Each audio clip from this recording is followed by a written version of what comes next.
கண்டிப்பா ஆனந்தி. அதாவது அரியலூர் மாவட்டம் ஜெயங்கொண்டம் சட்டமன்ற தொகுதியின் திமுக சட்டமன்ற உறுப்பினர் காசோ கண்ணன் இவர் தாப்பலூர் ஒன்றியத்தில் பல்வேறு வளர்ச்சி திட்ட பணிகளை இன்று தொடங்கி வைத்தார்.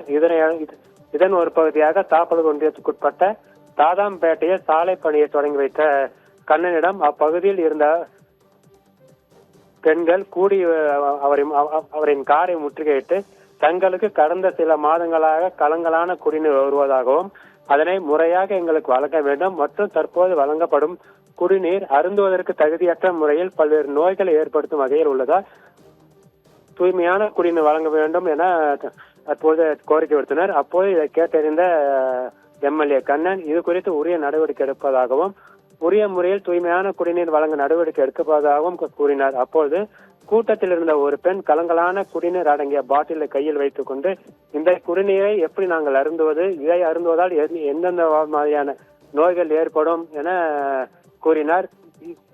இதனால் ஆத்திரமடைந்த ஜெயங்கொண்டம் சட்டமன்ற உறுப்பினர் கண்ணன் அந்த குடிநீர் அடங்கிய அசுத்தமான குடிநீர் அடங்கிய பாட்டிலை பிடுங்கி தூர எறிந்துவிட்டு சட்டென காரில் ஏறி புறப்பட்டு சென்றார்.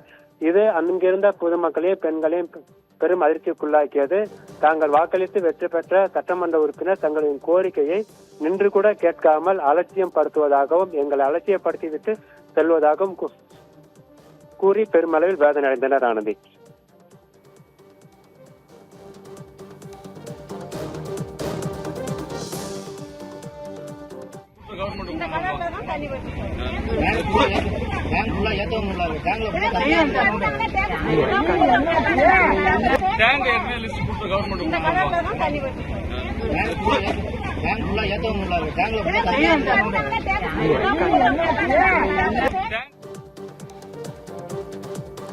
ஜெயங்கொண்டம் தாப்பலூர் ஊராட்சியில் எம்எல்ஏ கண்ணன் பொதுமக்களிடையே பேசினார். அப்பொழுது பொதுமக்கள் குடிதண்ணீரில் அசுத்தமாக இருப்பதாக கூறிய நிலையில் அவர் ஆக்ரோஷமாக பாட்டிலை எரிந்த காட்சிகளை நாம் தற்போது பார்த்து வருகிறோம்.